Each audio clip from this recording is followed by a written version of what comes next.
think so. All right.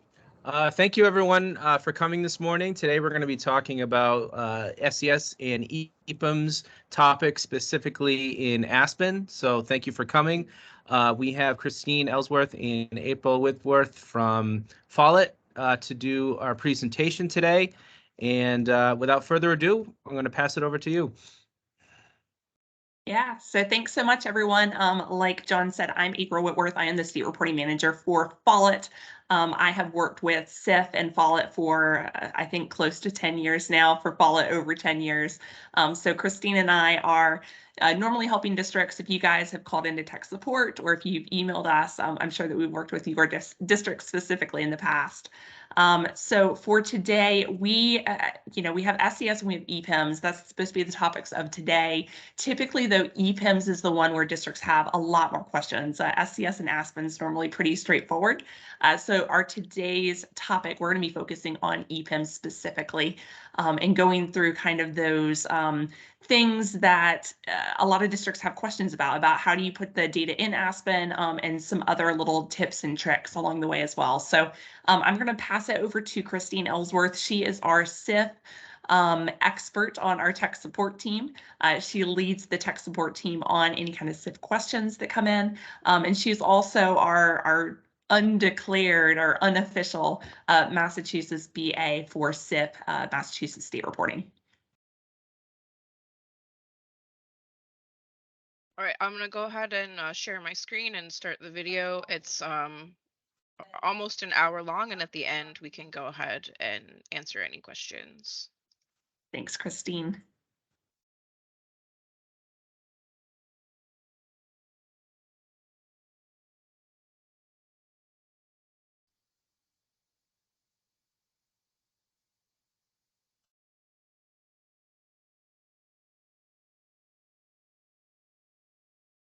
And as she's pulling up this video, it is out on the Massachusetts State Reporting Pando page if anybody needs this. And we are also recording this call, and I will be giving this to Natalie and John so that they can post it up on your website as well.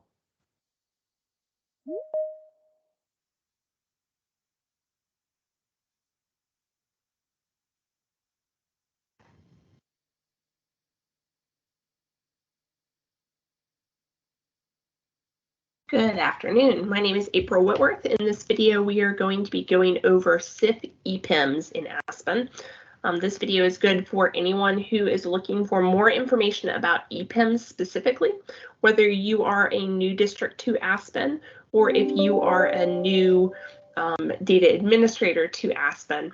This will serve as a pretty good resource for you to get updated on EPIMS in Aspen and how that works. So we'll first go over some EPIMS templates. We'll review publishing requirements. We'll talk about attendance, how that's calculated, how to set that up and how to override it. We'll talk about staff positions and teacher schedule setup.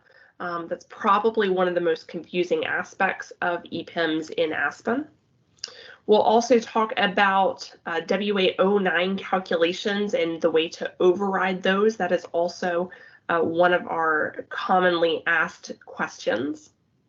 We'll talk about some procedures that we have to help you. So those are our SIF reset staff evaluation fields, SIF copy teacher schedule detail from prior year, SIF generate staff position records procedure, and then of course publishing using the SIF publish select staff procedure and looking at that data using your SIF exports. And then we'll wrap up this video with troubleshooting resources that you can use should you find yourself in a position of not being able to resolve a particular error. So for this demo, I am going to use our SIF demo site.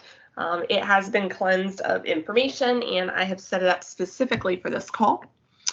So in Aspen, typically there's a couple ways that you can review your EPIMS data. A lot of districts like to work here in the district view and then the staff top tab. You can certainly do that. We also have the personnel view. If you're not familiar with the personnel view, this will be very helpful to you while you're working through EPIMS. This personnel view, it will show you just staff specific information, but for all of the districts. So you don't have to go into an individual staff record. You don't have to go into the school view. It's all just listed right here. So you have the ability to see your staff members. On the side tab, you have the ability to see their attendance, their schools, licenses, degrees, positions.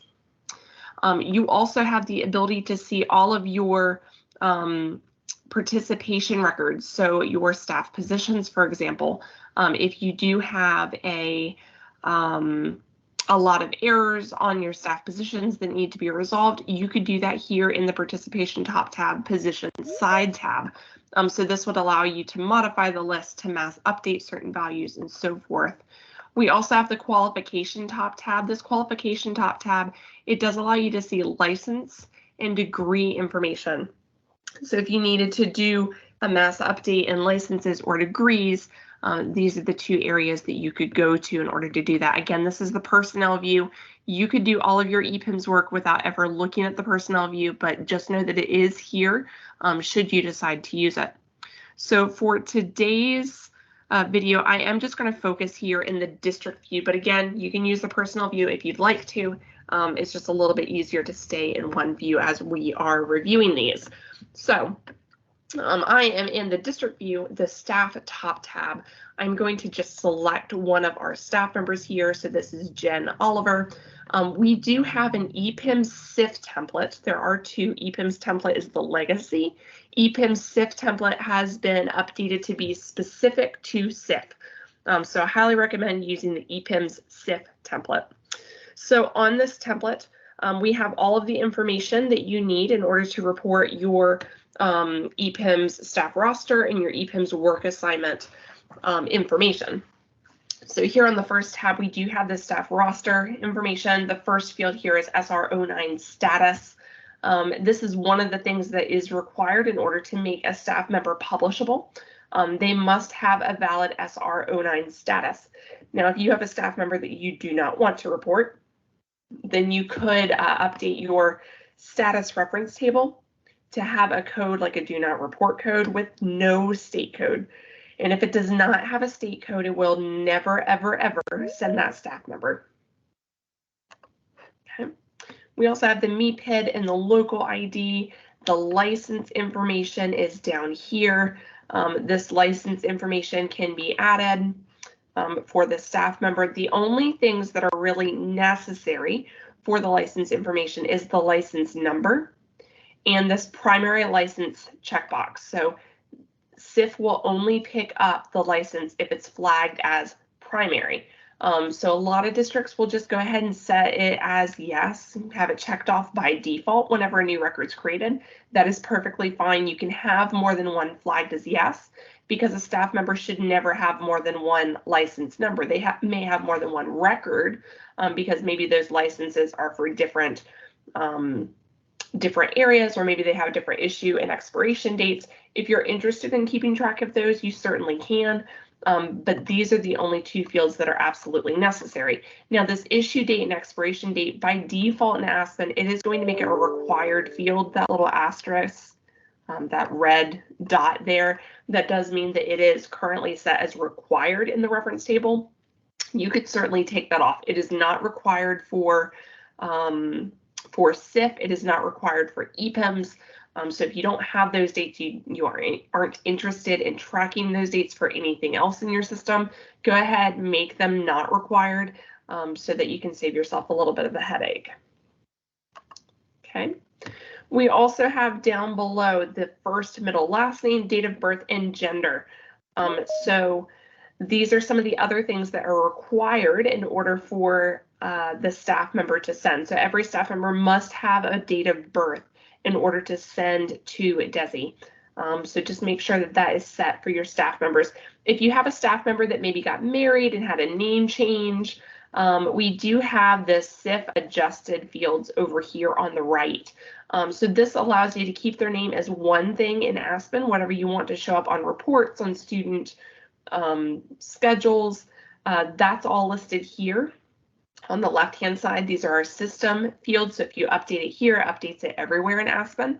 But if you want something specifically to send only to SIF because you're getting an error, maybe the name hasn't been changed in the DESI records yet, So you need to send a different value in order to clear that error. You could adjust it here on the right-hand side, and this will allow you to send a certain value up to DESI, but still keep a separate value here in Aspen. So those override values, if they are populated, they will override the value on the left-hand side. You don't have to populate all of them if you populate one. Just populate whatever one you want to override. Okay.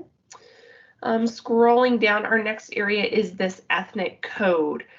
So this is the same ethnic codes as SIMS. You can just add them for the staff member, however many they identify with. You can just select those there. If they are Hispanic or Latino, we have that checkbox here. We also have, if you keep scrolling down, SR10, the reason for exit. If the staff member exited, you can have this populated. We also have federal salary sources, so your SR 12 through 17, where you could select your salary source and then your source percentage. If you have one populated, make sure that you have the other one populated so you don't have errors. The degree information is the next section. So this is where you can identify the type, the institution, and the degree. Date is not needed for SIF. It is something that you could populate if you wanted to, but really these first three values are the only thing that DESI is looking for. So just populate those for as many degrees as the staff member has. The exit date is also listed here for SR 27. If the staff member exited, then you can populate that date. You also have your SR 28 professional status that you can populate, all of your evaluation information. And just a reminder that legacy reporting did not have the evaluation date. SIF now has an evaluation date, and that does need to be set. Most districts will set that as the last day of the school year, and then they'll update that every year. And I'll show you a handy procedure that we have that you can use to clear out these values at the beginning of every year so that you don't have to do it staff member by staff member. We have a checkbox for SR 38. And then we have the attendance information that's down below. Now we'll get, I'll come back to this in just a few minutes because attendance is a little bit more complicated. But this is where the attendance information is stored, so you can identify the calendar that the staff member has, and then you can also override SR 36 and 37 should you decide to do so.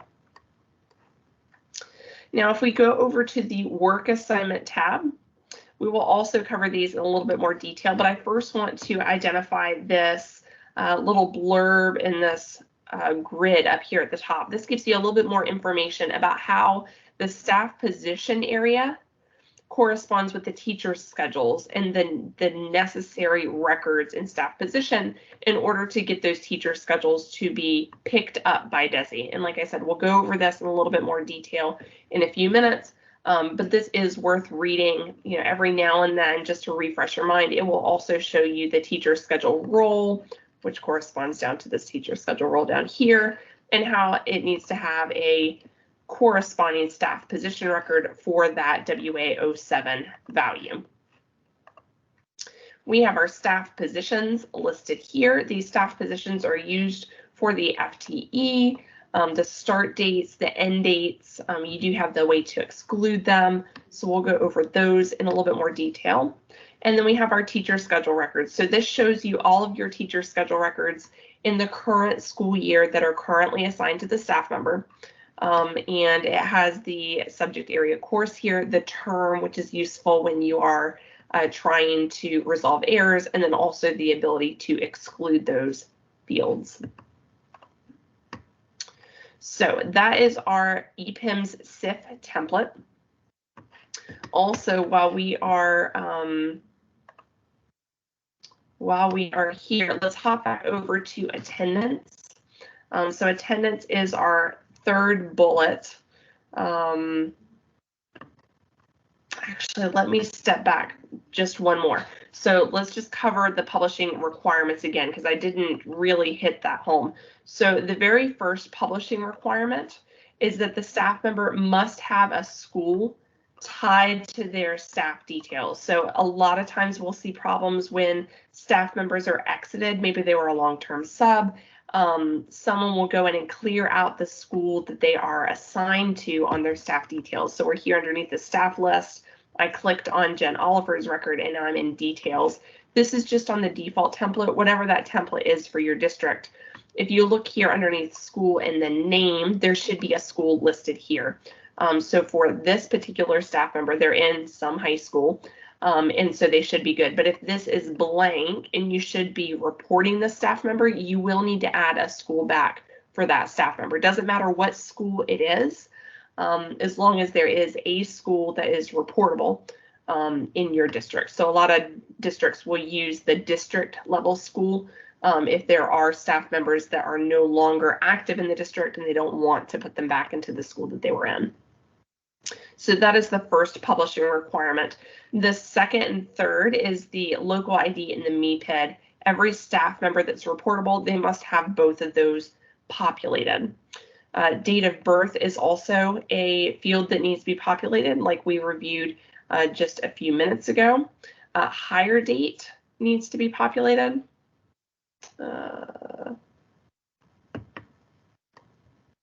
Hire date should be on your template underneath SR or right above SR10. So that should be showing up in your template. I don't know why it's not showing up in this one. I'll have to update that. But SR09 should be right above SR10 on your staff roster tab on your EPIMS SIF template. The exit date, if your staff member is exited, then that exit date will need to be populated, and that exit date should be after your summer start date. So if you had a staff member leave during the summer, typically your summer start date is set as the day after your last day of the previous school year. So your exit date needs to be after that date.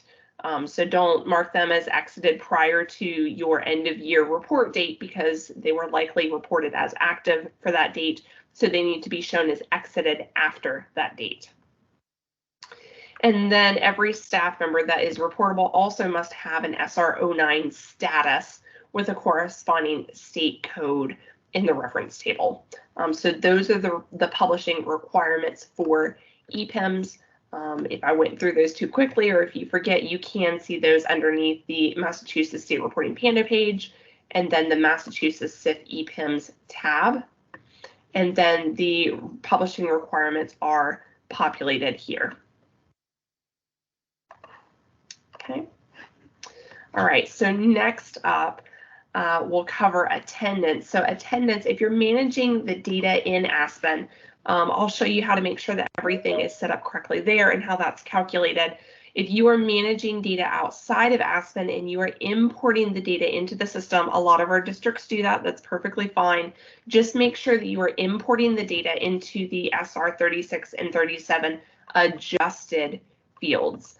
So there were some legacy fields. If I go to the old EPIMS template, there were legacy fields here for SR 36 and 37 days present, days expected. These two fields are not used anymore. Everything in SIF is calculated based off of the data that's in the system, unless you override it with the adjusted fields. So if you are managing the data outside of Aspen, importing that data into Aspen, you will just need to make sure that that data is imported. It finally makes its way into the SR 36 adjusted days present and 37 adjusted days expected. Okay. So I'm going to go back to the EPIMS SIF template so I don't confuse anyone. Make sure also that your calendar ID is active for the current year. So if you changed your calendar IDs for whatever reason, the staff member has to have a calendar that's active in the current year. So if this used to be 9-month calendar staff, and now it's 10-month calendar staff, if you had 9-month staff listed here, it wouldn't correspond to a current year calendar, and so all the values returned for that staff member will be 0. So if you're finding any issues like that, do check your calendar ID to make sure it's valid. So the attendance in Aspen, the expected days present and expected days and the days present, they are calculated based off of the in-session days on the staff calendar, and then they are subtracting out the absences that the staff member has.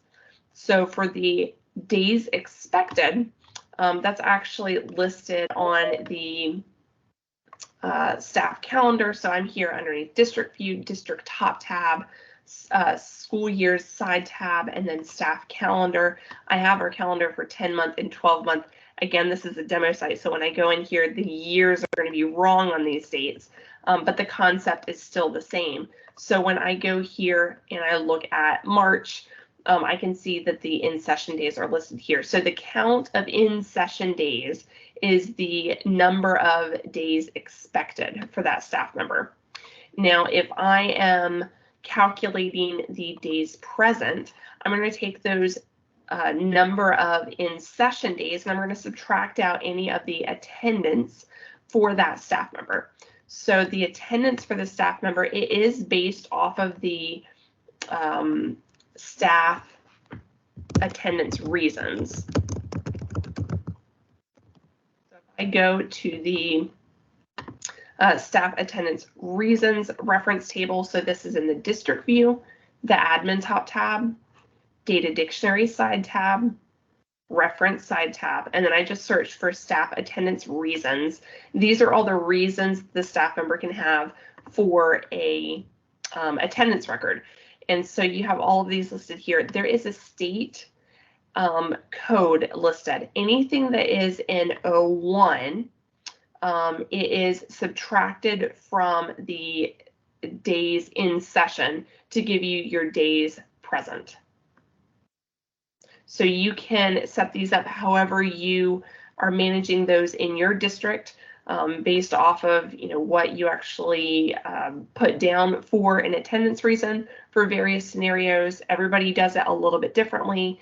Some people want some things counted while others don't. So however your district handles it, you can just adjust that using that state code in the reference table. So again, this should be the staff attendance reasons reference table, and anything with an 01 is subtracted from your days in session in order to give you your days present. And if you wanted to override those values for whatever reason, all you have to do is populate something in here.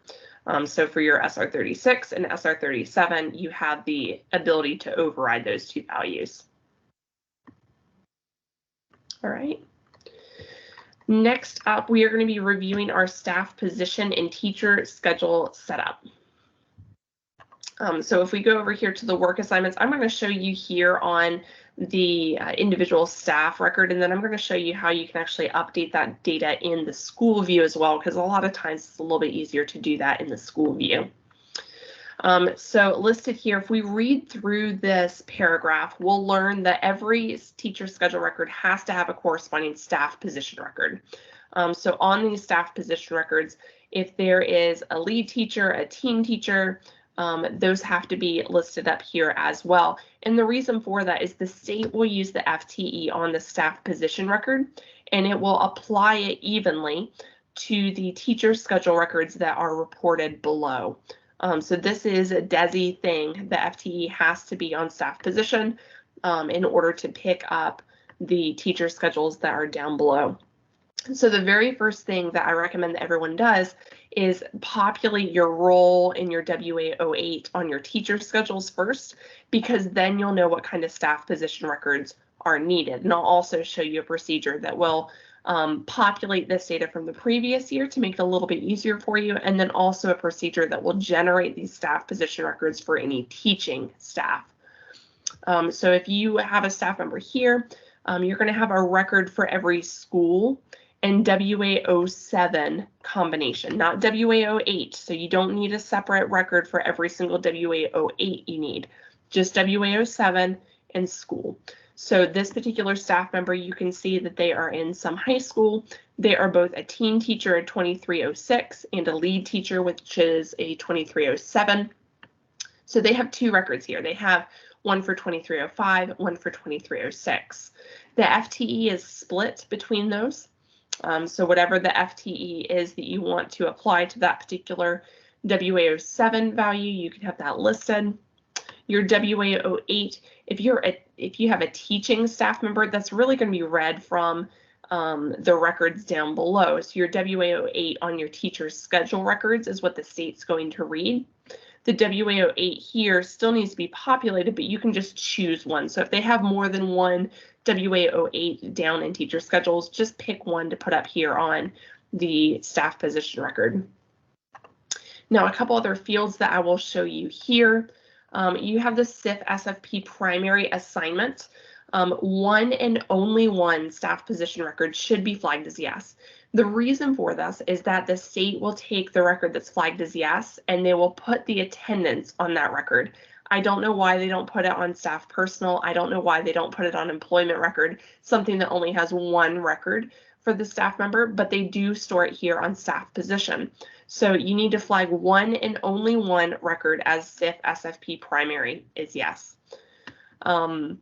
If you have any errors about staff members having 0 attendance or staff members having too much attendance, most of the time it's the SIF SFP primary assignment. It's just a simple little checkbox. You either have too many checked or you don't have enough checked. So there should be one and only one checked for the entire school year. Not, so if the staff member changes assignments mid-year, you don't check both of those records.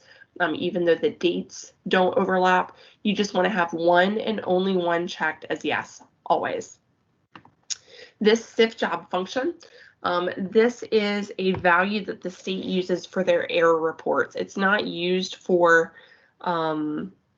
generating your EPIMS work assignment record. It's just used for the DESI error reports to identify the different types of staff members. So we recommend that all of our teaching staff be instruction, and then if there's anybody else, if there's a principal or if there's a librarian, just choose the one that makes the most sense to you. If you have any questions about that, we do have a grid out in Pando underneath the EPIMS details that has a list of what other districts have used in the past. The state has not provided their recommendation for the corresponding, SIF job function for WA07 value, but we do have a list out there if you choose to use it. That's what other districts have used in the past, and it has worked. Your WA07 is the actual WA07 value that will be reported for this staff member. Some people have that listed as the actual number. Other people will have that as something more descriptive. But if you click on that little pick list, the state code is what's sent. So even if you have something that's more descriptive, maybe you have lead teacher listed here instead of 2305, the state code, if it shows as 2305, that's what's being sent to the state. Your WA08 is also the same. You may have something that is more descriptive here, like Core 9+, but if you go into the pick list and you look over to the far right, the state code is what's actually being sent. So this is actually sending a 002. We also have this WA09 and WA10 field here. These two fields should never, ever, ever be populated for anyone except for a 2310, a contributing professional that does not have any teacher schedules. So if you have a contributing pro who does not have any corresponding teacher schedules, you can populate your grade level in your subject area course, and the state will generate that record for them. If you have these values populated, the state assumes that there are no teacher schedule records for that staff position. So if you have this populated for a 2305, for example, again, only 2310s should ever have these populated. But if you have it populated for a 2305, the state will ignore the teacher schedules down below, and you will get cross-validation errors. So make sure that you just leave those blank for anyone except for those 2310s. You also have this WA12 FTE, so your FTE should be populated for the record. You have a start date and end date listed here. The start date should always be populated. It can be the first day of the school year. It could be their hire date. It could be the date that they change positions. Just know that you don't have to have this set as a certain date. It just has to be prior to the reporting date. So I do recommend that if you haven't already set these up for your staff members, either use the first day of the current school year or use their hire date as that start date. It should always be populated, never leave it blank. Your end date, so if there is no end date, then it will just go on indefinitely until you add an end date. So if you're doing your end of year rollover, these records do not disappear. If you decide to add your end date, that is fine, but you will need to recreate all of your staff position records the next year. Some districts will use their staff position records for their human resources department, and that's perfectly fine. They actually end them every single year. If you don't, if you're not managing your HR information in Aspen, if you're not using your staff position records for anything else, I highly recommend just leaving the end date blank. Make it easier on yourself. Don't recreate it every single year. Just leave them blank and they'll be there again for you next year. You can just modify them as necessary and be on your merry way. This adjusted district ID is actually not used for SIF anymore. We haven't removed it yet. It was used for legacy reporting, but it is not used for SIF. So if you put anything in there, it's not going to do anything. And then this EPIMS exclude field, if you check that box, it will exclude that staff position record from reporting. Okay. Now, it is important to note that this EPIMS SIF template, it does only show you the current year information. So for your teacher schedules, I mentioned earlier, it only shows you the current year schedules. The same is true for staff positions. If you have any staff position records with an end date prior to the start of the current school year, they will not show up here. So if you wanted to see all of the staff position records for a staff member, you could see them in the personnel view. So you could go to the personnel view.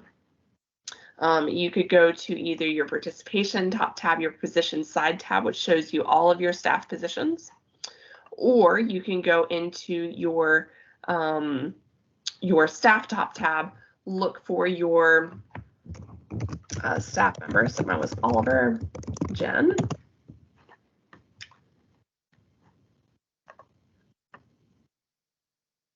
And then you can go to your position side tab. So you could see that she does have an extra staff position record here. There were only 2 on her staff details for the Some High School, but she actually has this one staff position record. It has an end date of 2014, so it happened a long, long time ago. But you can see this was filtered out because it was not part of the current school year. So if you happen to put an end date on there because you no longer want that to report, you save the record and you see that the record disappears from staff position. It didn't actually disappear, it's just filtered off of the template. All right. So talking about these teacher schedules and staff positions, everybody needs to have a staff position. Like I said, any teachers will need to have teacher schedules. So they have to have the role populated in the WA08. If you go down here and you click on the details of one of these, we do have the class section. This is typically created by the schedule build. You do have the ability to override the start date and the end date of the term. So let me talk about this for just a minute. So the start and end date for a teacher schedule for a section, it's automatically going to be the same as the start and end date of the term that's assigned to that section. So this particular section is a full year term. It starts the very first day of school, ends on the very last day of school. So that will automatically be sent for all of the staff and for the section unless you override it with the SIF MTC start date or end date. So let's just say that you had a long-term sub come in because the staff member is out on leave. If you needed to override the start date or you needed to override the end date, you could populate these. So if your staff member started teaching this at the very beginning of the school year, so the very first day of school, they were teaching the section, and then let's just say that they left the section on, let's say it was October 2nd of 2020, then you could actually populate the SIF MTC end date for October 2nd, 2020. And so this will have the staff member starting teaching the section on the first day of school. They would stop teaching the section on 10/2, and then you could actually create the long-term sub on the same section, and you would populate the start date for the long-term sub because their start date is different than the first day of the term. So their start date would be 10/3. And their end date let's just say would be blank because maybe they're covering for that staff member for the rest of the school year. So whatever you have populated here, it will override what's on the scheduled term. Now, if you have a long-term sub, this is actually out on Pando as well at the very top because we typically have a lot of questions about it. If you want to code a long-term sub, you just need to have the staff position record for long-term sub, the 2325, and then the teacher schedule record should be the same role as the teacher that they are covering for, but you want to use these SIF MTC start and end dates in order to adjust the start and end date of them teaching that particular section. But the WA07 role and the WA08 should be the exact same as the teacher that they are covering for. Okay. All right. So that is the information about these two areas. I will show you in the school view, if you are updating your teacher schedule records, a lot of times it's a lot easier to do it by school. And so you could do that here in the school view. Choose your school that you want to go into, your schedule top tab, your schedules side tab, and then teacher schedules side tab. So this will show you all of the teacher schedules for the current school year. You could actually set up a field set here for your role in your WA07, and then you can actually mass update your role, or you could do list edit in order to modify those. So however you want to do that is up to you. I do recommend doing this in the school view because it's a little bit easier. Now, when we're looking through these, there are certain combinations that are and are not allowed in a section. So if we are looking at a section that a teacher teaches, let's just go into the Spanish section, for example. And let's just say that this was a lead teacher, just because that's what most everybody is using. So this is a lead teacher. If there is one and only one staff member teaching the section and they are in fact a teacher, then you could set their role as lead teacher. If there is an additional staff member, so let's say that Jen Oliver is also teaching. This is a full year. So let's just say that Jen Oliver is also teaching. This is what you'll see when you have it built in the build view because the role won't automatically be populated. If you have two teachers that are teaching the same section, they cannot be lead teachers if they're both teaching during the exact same days. So if you have more than one teacher, they both need to be team teacher, a 2306. So we would set Miss Fox to be a team teacher. We would set Jen Oliver to also be a team teacher. And then we would update their staff position in order to reflect that. However, if Mrs. Fox is a lead teacher, Jen could be a contributing pro or a parapro. So if you had a combination like this, where the staff member, there's one that's a lead teacher and then there's one that's a contributing pro, that is acceptable. So you have to have just one lead teacher per section. If you have more than one teacher in the section, then they could both be team teachers. But if you only have one, then they have to be a lead teacher.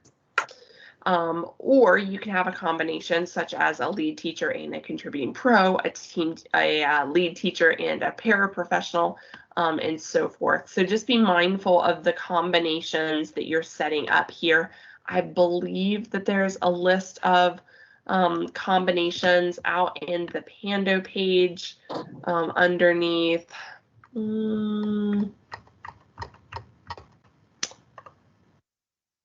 I think that it's going to be underneath the helpful resources and links, SIF overview, EPIMS, and then there's actually some listed here underneath SIF EPIMS Fall 2018. And it's going to be down near the bottom. I believe.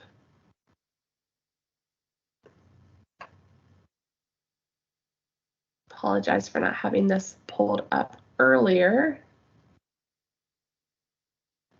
Yeah, here we go. So here on this page, this is page 35. So these are the different combinations that you can have for the teacher roles on a section. So you can have a lead teacher, and a contributing pro, a lead teacher, and 2 contributing pros, 2 team teachers, and so forth. So these are the different valid combinations.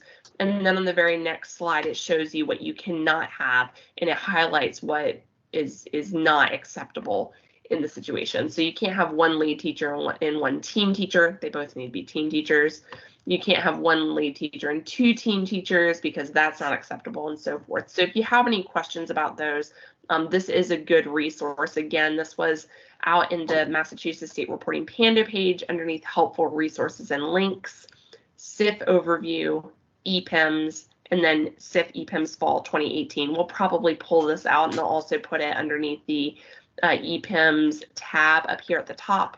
So if you're not able to find it underneath the helpful resources and links, because this is kind of an outdated presentation, we'll also put that information out here underneath the Massachusetts SIF EPIMS tab. Okay, so those are the different combinations. In just a couple minutes, I will show you a procedure that you can use to help populate that data, make your life a little bit easier, but we'll come back to that when we review our procedures. Next up, I do want to talk about the work assignment 09 calculation and the way to override that. So a lot of questions that we get is, why is my WA09 being sent as XYZ? Most of the time it's not being sent as that. It's actually being calculated by the state on their side. So WA09, it is calculated based off of the grade level of the students that are enrolled in a section. So the state will look at all the grade levels of the students that are in the section. They're going to look at the grade level that the highest percentage of students have. So if you have a section where there's 8th graders and there's 9th graders in the section, there are a higher percentage of 8th graders, then that WA09 will be seen by the state as 08. So it's something that's calculated on the state side. If you wanted to override that value, you do have the ability to override it. So you would do that here in the school view, the schedule top tab, the section side tab, and there's actually a field here. I don't have it in this field set, so I'll go ahead and show you how to add that. So underneath the SIF fields, you're going to see a it should be a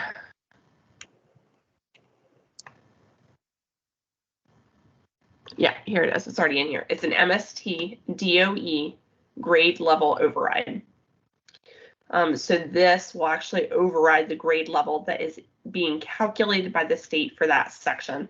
So if you needed to send it as an 09 and not an 08, then you could populate this field as 09. You shouldn't need to populate anything else on the section record. Just populate this MST DOE grade level override as 09, and that will override the value that the state is calculating for the section.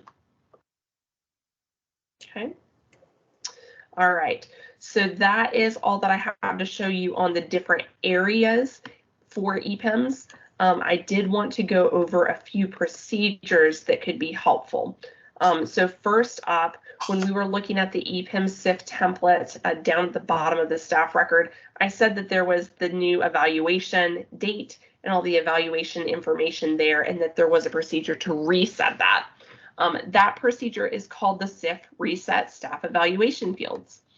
So that's found here in the district view, the tools top tab, procedures side tab.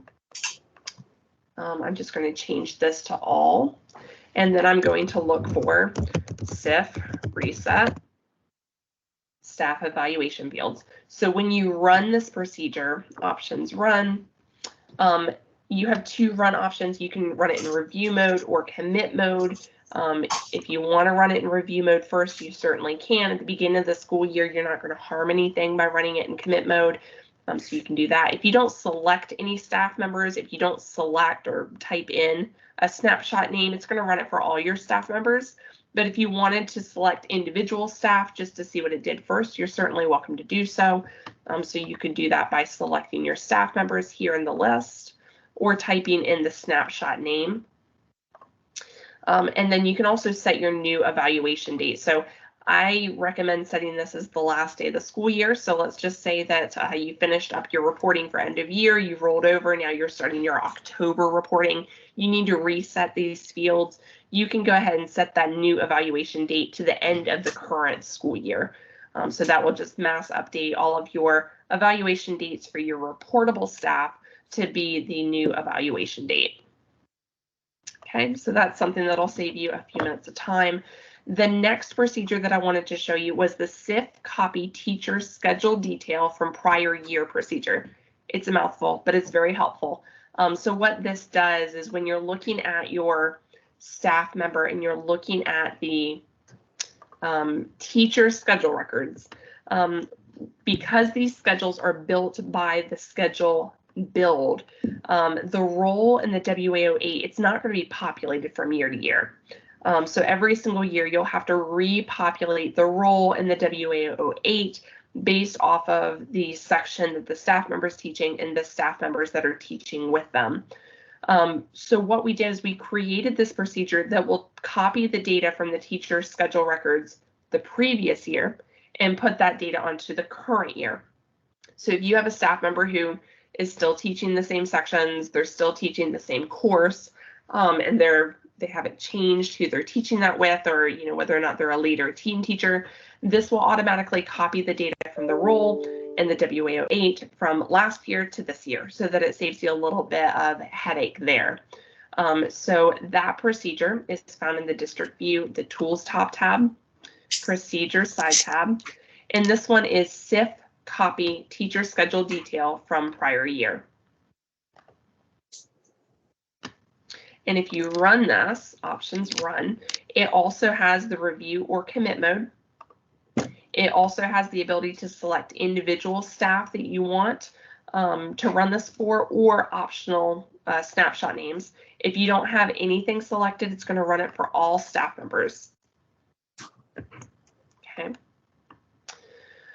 And just a thing to note, if you start populating data, or if you run this once and then you fix some things and then you need to run it again, it will never overwrite any data that is already on the records.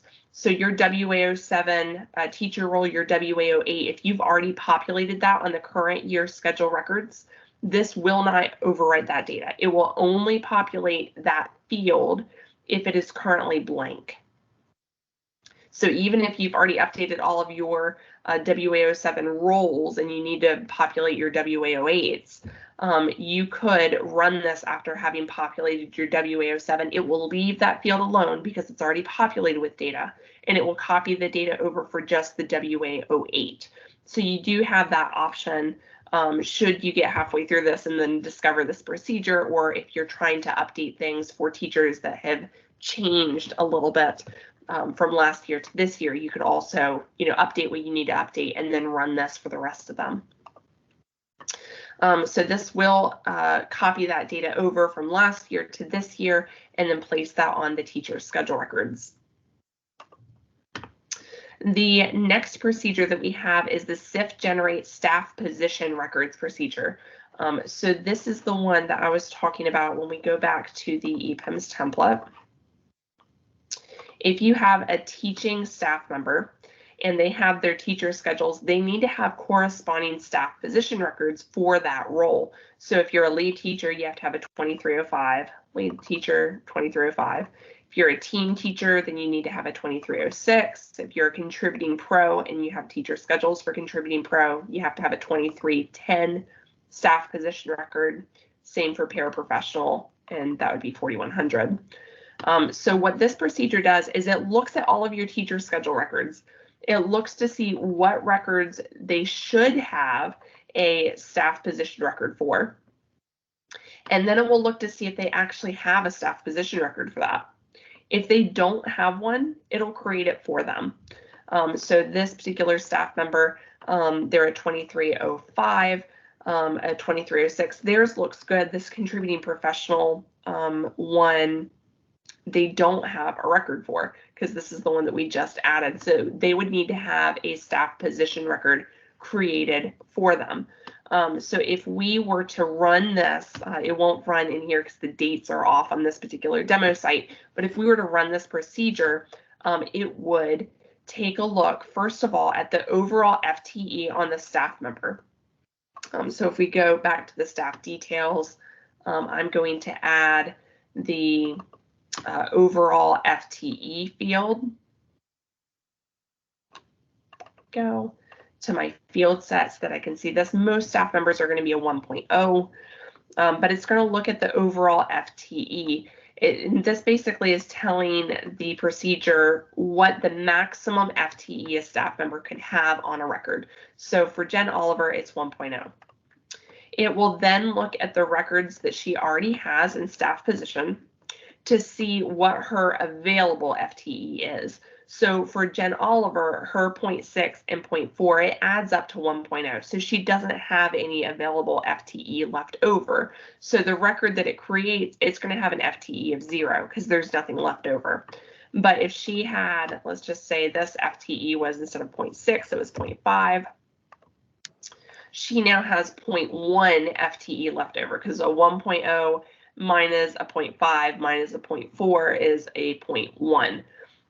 So the procedure will look to see what's available based off of the overall FTE on the staff record, the reportable FTE, the sum of the FTEs of the reportable staff positions, and then it will generate that staff position record here on the staff position for the staff member. And it's going to determine the FTE that it needs in order by looking at the records down below, so the teacher schedule records. So let's just say that Jen did not have anything listed here. So these two records, they were non-existent. It would look here and it would say, okay, well, the staff member has a 1.0 overall FTE. I'm just going to go ahead and delete these. She has a 1.0 overall FTE on her staff details. So she has 1.0 available. She needs a record for lead teacher. She needs a record for team teacher, and she needs a record for contributing pro. So the lead teacher, that would probably be there's 1, 2, 3, 4, 5, 6 records here. 1.0 divided by 6 is a little less than 0.2. And so let's just say that this one would be a 1.5. Maybe these would be a total of 0.3. And maybe the rest of them would be 0.65? I'm doing math on the fly. But basically, it will look to see how it needs to evenly divide the FTE in order to correspond with the teacher's schedule records that they have below. So it'll sum it up and put that FTE here on the staff position records. So this is also helpful if you have a staff member, for example, this next staff member, John Parks. He's an assistant principal, but he's also a lead teacher. So, these are interesting times, it being 2020. So this assistant principal is also teaching some physics classes. So he has a 1.0 FTE here, but let's change that to 0.8. So he has a 0.8 FTE. He has 0.2 left over because his overall FTE, let's just say, is 1. And so it will actually generate the staff position record here for lead teacher with a 0.2 FTE. So this procedure is very helpful in generating those staff position records after you know that your teacher schedules are good. So once you have all of your roles populated, all of your WAO8s populated, then you have that generate staff position records procedure that you can run. So first run your copy teacher schedule detail from prior year. Make sure that everything looks good on those teacher schedule records. Then run your SIF generate staff position records procedure to create those staff position records. So when I run this one, Again, it has very similar options to the other procedures. The run options are review and commit. The staff to publish, you can select individual staff or use a snapshot, and it will run it based off of those teacher schedule records.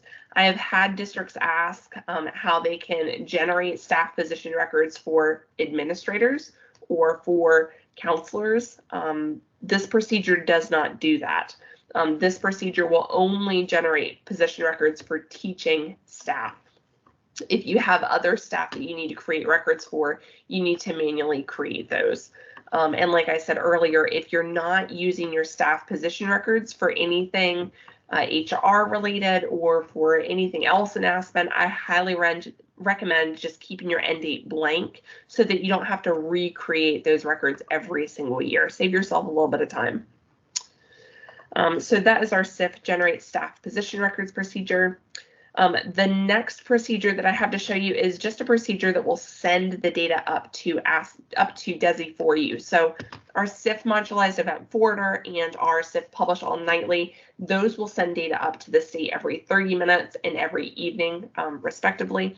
And so as you're making changes, that data will automatically flow up to DESI. However, if you're working through errors, you want to publish information for a particular staff member, you can use the SIF publish select staff procedure. So that is listed down here. SIF publish select staff objects. When you run this, you have the ability to select your individual staff, to put in your snapshot name, or if you leave those blank, it will run it for everyone. And your topics are listed here. If you're not familiar with the SIF topics, you can run them for just all EPIMS topics. That's perfectly fine. I highly recommend just choosing individual staff members just so that things will flow faster up to DESI and they'll refresh their reports more quickly, because everybody typically is trying to work through those errors as quickly as possible. So select your individual staff that you want to publish, choose your EPIMS topic, and then that data will flow up for you. And then if you wanted to see what will be sent for a staff member before it's actually sent, you can run the SIF topic export. We don't have an individual staff topic export like we do for student, so we only have the option for the SIF topic export, but this will allow you to run the any EPIMS topic that you want to see data for. It won't actually send it to the state, but you'll be able to see what will be sent to the state. So let's just say that you're working on attendance. That would be on your staff assignment records, that you can actually see what's being sent for those staff assignment records before those reports on the DESI side refresh. So this is helpful should you want to run your exports. Our last item to cover today is the troubleshooting resources for EPIMS. We've already looked at the Massachusetts SIF Panda page. For the Massachusetts SIF EPIMS tab, we do try to keep this updated as we find additional details to add here. You can search for your individual errors. It also has the SIF job function that corresponds to the WA07 value that I told you a little bit earlier. This is what other districts have used. So this does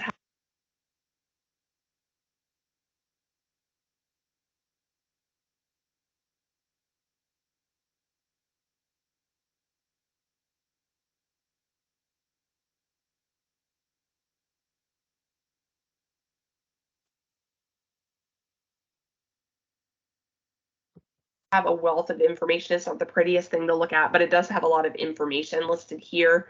And I highly recommend using the search feature so that you can more quickly find the items that you're looking for. We also out here underneath general info, we have a helpful resources and links that does have that SIF overview for EPIMS listed here. So that has all the different combinations of your WA07 teacher roles that you can have for a section. So that's listed there. And then also very similar to our SIMS template, if you go into an individual staff member, we do have the MA EPIMS Error Assistant. So this is a template where you can go into an individual staff member's details. You can select the EPIMS error that they have, and then it will actually pop up. This one's not working because I haven't updated it. But if you have it updated in your site, which you should because we keep yours updated, it will show you all of the fields that are used for individual errors, exactly what you need to fix, why it's an error, and then you can actually fix it right here on the screen. Here we go. You can actually fix it right here on the screen, and you can save it, and it will populate everywhere. So this particular error is the 6040. The date of birth must match MEPID on file. So this tells you exactly what to look at here. So this is the MEPID. This is the date of birth that they have for the staff member. You could update the date of birth here, click save, and you're good to go. So this is very helpful. We are in the process of updating this to add additional details, to add additional errors. It's constantly changing as DESI is changing and adding and taking things away on their side. And so we try to keep this up to date as they are making those changes. Also out on the Pando page, there is our tech support number. If you ever run into any errors that you're not able to resolve, you can always call into tech support. They are there to help you. You could also log a Pando ticket. Should you decide to log a Pando ticket, please be sure to make your module, set that as CIF. That will go directly to our CIF queue, and our CIF tech support team will look at those errors and respond to you pretty quickly. So just be sure to set that module as CIF if you are logging those tickets. And we will also be having more information as things change on our CIF Q&A calls. So please be sure to join those as well. The information for those will be listed here at the top of the CIF Pando state reporting page. And like I said, feel free to reach out to tech support if you have any questions, and good luck working through your EPIMS errors.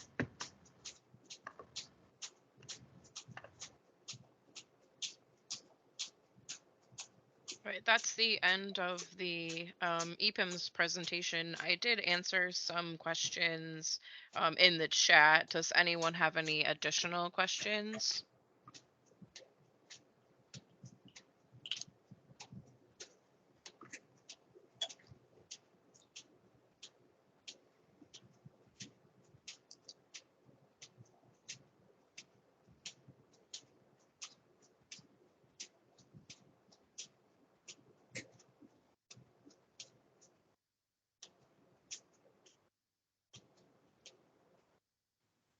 Christine, this was awesome. This is Natalie. I was very impressed with all of the features that you covered. That's a lot to cover. So please feel free to watch this recording when we post this in the next week or so, because there's a lot of data to review. And I know you're all in the thick of it with EPIMS and SCS right now, but this was awesome. Christine, on behalf of METAA and the data group, we really appreciate it.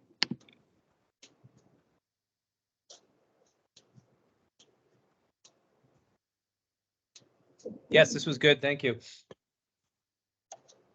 There are a couple of questions in the chat. How do you report a SPED teacher with no actual classes or roster? I believe we had this question asked before in the last call. It's probably best to ask DESI how to code that particular staff member, because if they're 2305, 2306, or 4100, DESI is expecting a schedule.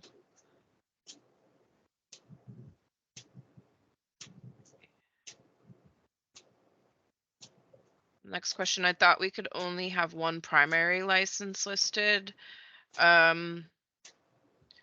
I think you can have more than one license listed. The primary checkbox needs to be checked in order for it to send through CIF.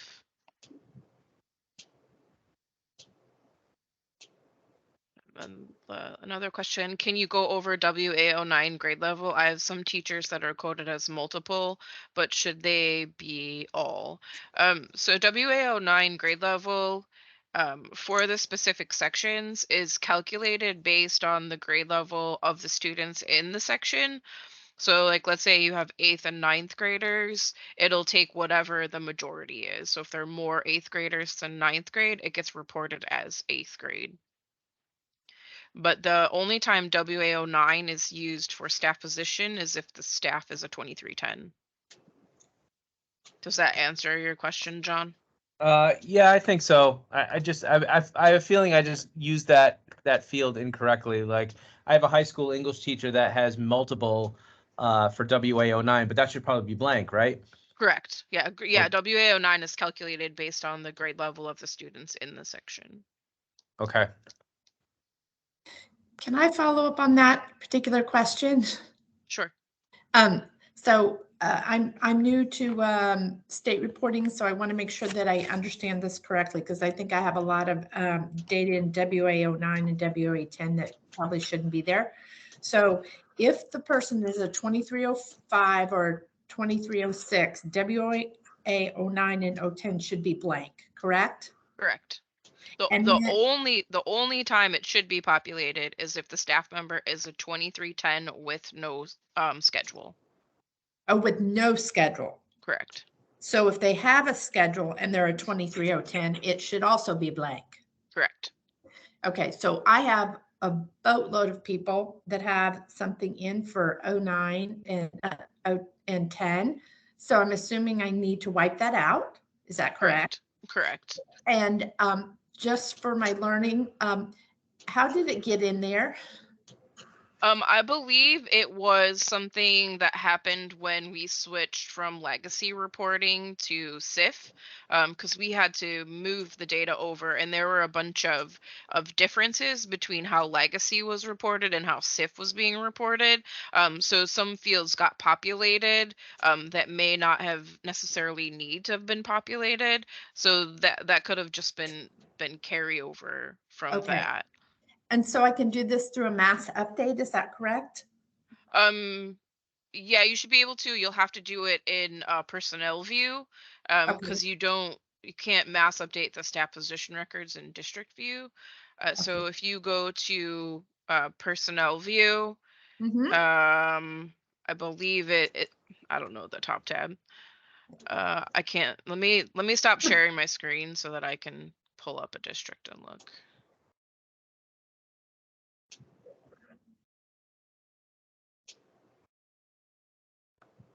Do the right answer.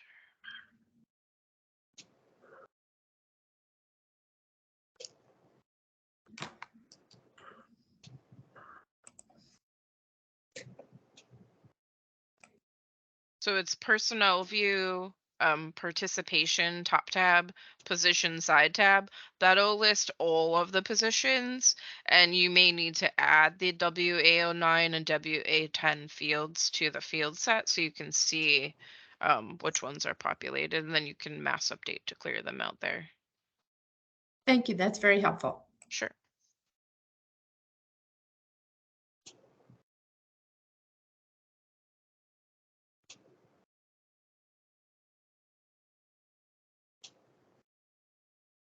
All right, there's a question about schedules. We have new teachers who started and took over for classes after the school year started, so the end dates were provided on the teacher's schedule for the previous teacher covering the class. However, the previous teacher still has that class on their overall schedule. Is there a way to make the teacher classes with MTC SIF end dates do not appear on their schedule? That I'm not sure. I don't know that the schedule fields work the same way as step position where it only shows. If you could go out and either call into tech support or create a Pando ticket, we can look at that further. But I don't know, like on the fly, if we can do that.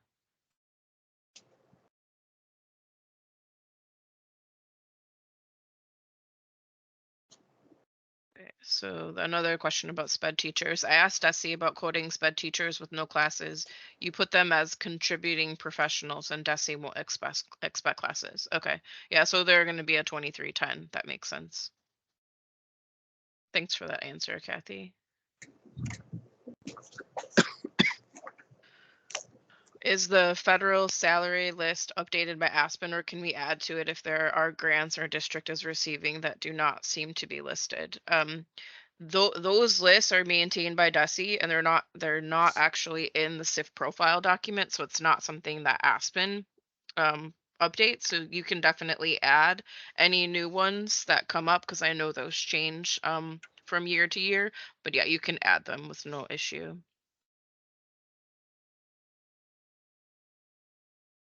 Can the SIF EPIMS template be updated to include SCS exclude as well as EPIMS exclude for a particular section? Now, if we need to exclude the section from reporting, we have to go to the schedule tab. We are actually going to look into the SIF EPIMS template and possibly update that to see if we can help with, visibility to certain fields and things like that. So we can definitely look into that. And that's all the questions in the chat. Does anybody have anything additional?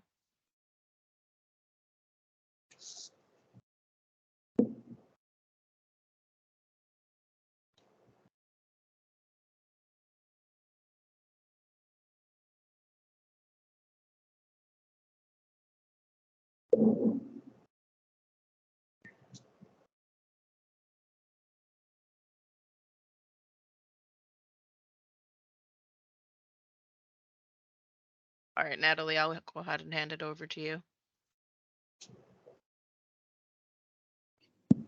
Thanks, everybody, for coming. We should be posting the recording of this presentation within the next week or so up on the Meta page. I appreciate everyone coming, and there is the Aspen Q&A call that is on today at 1. If you have any additional questions that pop up after this phone call today.